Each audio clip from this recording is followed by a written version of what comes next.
Assalamualaikum warahmatullahi wabarakatuh. Selamat pagi siswa-siswi SMK Negeri 1 Paret, khususnya kelas 11. Semua jurusan yang saat ini sedang melaksanakan praktek kerja lapangan. Mudah-mudahan kita semua selalu diberikan kesehatan, diberikan rezeki yang berkah dan berlimpah. Kalian yang sedang melaksanakan PKL, semoga Allah selalu melindungi kalian. Untuk kegiatan hari ini, kita berdoa dulu, bacakan surat Fatihah. Semoga Allah menjaga kita semua. Bibarakatul Quran Al-Fatihah. A'udzubillahi minasyaitonirrajim. Bismillahirrahmanirrahim. Alhamdulillahirabbil alamin. Arrahmanirrahim. Maliki yaumiddin. Iyyaka na'budu wa iyyaka nasta'in. Ihdinas siratal mustaqim. Shiratal ladzina an'amta 'alaihim ghairil maghdubi 'alaihim waladdallin. Oke, kegiatan ini sudah diawali dengan baca surat Fatihah. Mudah-mudahan apa yang kita inginkan dicapai bisa dikabulkan oleh Allah SWT. Siswa-siswi yang sedang melaksanakan PKL, mudah-mudahan kalian di tengah kesibukan kalian mengisi jurnal, bekerja, melaksanakan praktek di tempat kalian PKL, di hari libur mudah-mudahan kalian bisa melihat menonton video ini sebagai eh, tugas lain lah, tugas kalian selama PKL. Berikut Bapak akan sharekan PowerPoint yang akan kita bahas. Bentar ya. Oke.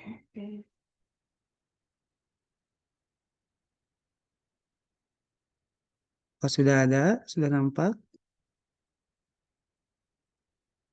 Oke. Ini materi. Nah, materi kita kali ini tentang temanya tentang bagaimana Islam itu menebarkan dakwahnya dengan santun dan damai melalui dakwah, khutbah dan tabligh ya. Nah, namun sebelum kita ke materi, Bapak minta bantuan kalian untuk memberikan like terhadap video ini, kemudian kalian subscribe channel YouTube Bapak, dan insya Allah akan bermanfaat buat kalian semua. Nanti di hari kegiatan ini, kalian bisa memberikan komentar dengan menyebutkan nama, kelas, dan komentar yang sesuai apa yang telah Bapak sampaikan. Ya. Nah, tujuan pembelajaran kali ini ada 4. Pertama, bagaimana kalian bisa menganalisis ketentuan dakwah, khutbah, dan tabligh. Terus yang kedua, kalian bisa menyusun teks khutbah dengan tema nilai-nilai Islam rahmatan lil alamin. Terus yang ketiga menerapkan ketentuan dakwah, khutbah dan tabligh. Yang keempat, dengan kegiatan ini kalian bisa membiasakan sikap menebarkan Islam rahmatan lil alamin itu seperti apa. Nah, menebarkan Islam secara santun dan damai melalui dakwah, khutbah dan tabligh. Di sini ada 3 poin ya. Ada materinya itu tentang dakwah, khutbah dan tabligh. Ini poinnya sudah Bapak buatkan tabel. Nah, ada dakwah, dakwah itu nanti kalian akan mengerti pengertiannya seperti apa, dalil naklinya seperti apa, ada tablighnya seperti apa, sasaran dan dakwahnya, syarat dan metodenya, terus media dan sebenarnya seperti apa. Terus di khutbah kalian minimal mengetahui tentang pengertiannya. Kalau syaratnya menjadi khotib itu seperti apa? Syarat dua khutbah, rukun khutbah, sunnah khutbah, adabnya seperti apa? Terus praktiknya bagaimana? Yang ketiga itu tentang tabligh. Ada pengertiannya, dalilnya, terus ketentuannya, tata cara tabligh dan praktik tabligh. Nah, untuk pertemuan kali ini kita fokus di materi tentang dakwah saja ya. Nah, apa itu sih dakwah? Nah, dakwah itu secara bahasa berasal dari kata da'a yad'u dakwatan yang mempunyai arti mengajak, memanggil, dan menyeru untuk hal tertentu. Nah, orang yang melakukan pengerjaan dakwah disebut dai. Kalau laki-laki disebut dai, nah kalau perempuan disebut daiyah. Bisa dipahami ya. Jadi dakwah itu menurut bahasa, secara bahasa itu berasal dari kata da'ayatu dakwatan. Artinya mengajak, memanggil dan menyeru. Menurut istilah, dakwah itu adalah setiap kegiatan yang mengajak, menyeru, dan memanggil orang atau kelompok orang untuk beriman kepada Allah SWT sesuai dengan ajaran akidah, yaitu keimanan, syariah atau hukum dan akhlak Islam. Kegiatan mengajak orang lain ke jalan Allah SWT secara lisan atau perbuatan untuk kemudian diamalkan dalam kehidupan sehari-hari supaya mendapatkan kebahagiaan dunia dan akhirat. Kegiatan mengajak orang-orang untuk mengamalkan jalan Islam di dalam kehidupan sehari-hari. Terus yang terakhir adalah seruan atau ajakan kepada keinsafan atau usaha untuk mengubah agar keadaannya lebih baik lagi, baik sebagai pribadi maupun masyarakat. Nah, dari pengertian tersebut bisa disimpulkan bahwa dakwah itu adalah mengajak orang lain untuk meyakini kebenaran ajaran Islam dan mengamalkan syariat Islam agar tercapai pola hidupnya lebih baik sehingga tercapai kebahagiaan dunia dan akhirat. Dakwah itu tidak hanya berupa tablik, khutbah dan majelis taklim. Dakwah itu cakupannya sangat luas.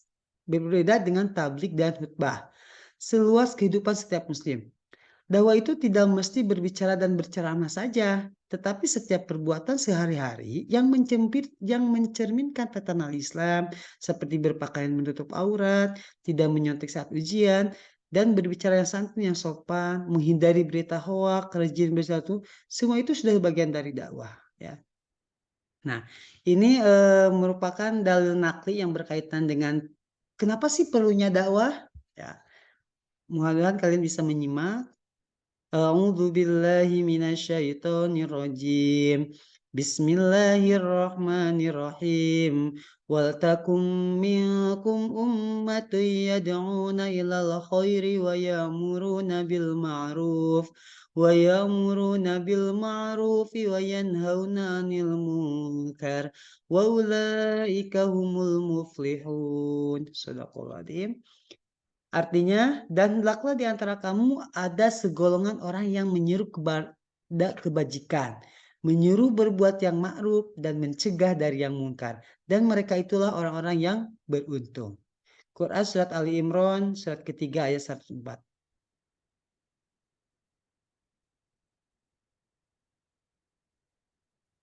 Nah, perintah ini, dakwah itu ya perintahnya adalah ini. Menyuruh berbuat ma'ruf atau bahasa kitanya adalah amar ma'ruf nahi munkar. Nah, ini dalilnya.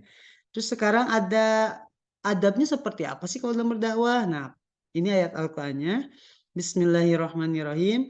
Ud'u ila sabili rabbika bil hikmati wal mau'izatil hasanati wajadilhum billati hiya ahsan. Inna rabbaka huwa a'lamu biman dhalla sabilihi wa huwa a'lamu bil muhtadin. Artinya, serulah manusia kepada jalan Tuhanmu dengan hikmah dan pengajaran yang baik. Dan berdebatlah dengan mereka dengan cara yang terbaik. Sesungguhnya Tuhanmu, dialah yang lebih mengetahui siapa yang sesat dari jalannya.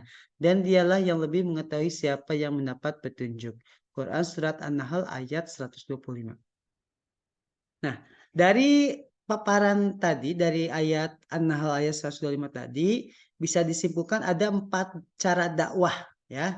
Cara dakwah yang bisa kalian pahami. Pertama, dakwah itu dakwah itu bisa dengan cara hikmah, yaitu ucapan yang jelas, tegas, dan sikap yang bijaksana. Ketika kita sudah menyampaikan ucapan yang jelas, tegas, bijaksana, yang berkaitan dengan Islam, maka itu sudah termasuk dakwah. Terus yang kedua, dakwah dengan cara menggunakan mau'idatul hasanah atau dakwah jadi bil mau'idatul hasanah, ya, tadi ada di potongan ayatnya. Atau dengan cara nasihat yang baik. Yaitu cara-cara persuasif, damai, dan menenteramkan tanpa kekerasan.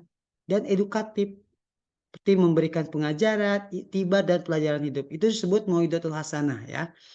Terus yang ketiga ada dakwah dengan cara mujadalah. Mujadalah itu diskusi atau tukar pikiran yang berjalan secara dinamis dan santun dengan menghargai pendapat orang lain.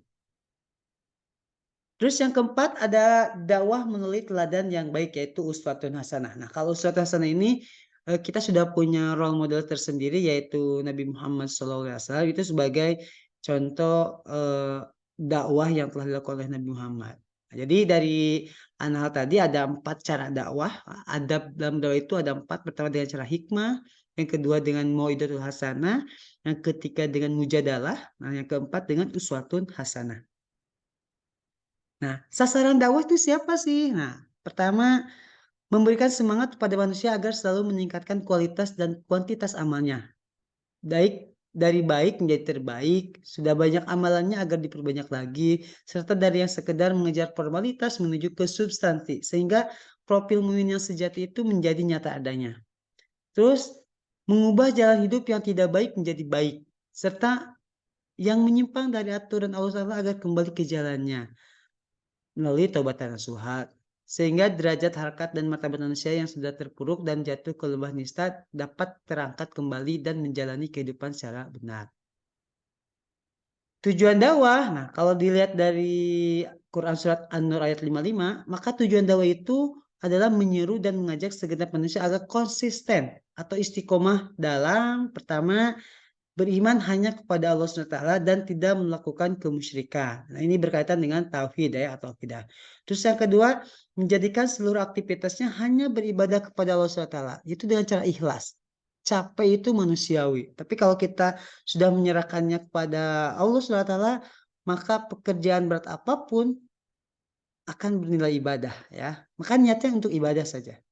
Terus yang ketiga, mengerjakan amal soleh dalam arti yang seluas-luasnya. Itu amal ibadah atau muamal. Terus yang keempat, berakhlak mulia yang tolak ukurnya adalah akhlak Rasulullah. Ya, walaupun belum bisa seluruhnya, minimal ada perubahan lah dalam diri kita ya. Nah, dapat disimpulkan tujuan dakwah itu adalah mengajak segenap manusia keluar dari jalan kesesatan yang dimurkai Allah menuju jalan yang benar yang diridhoi Allah SWT. Ini tujuan dakwah intinya seperti itu.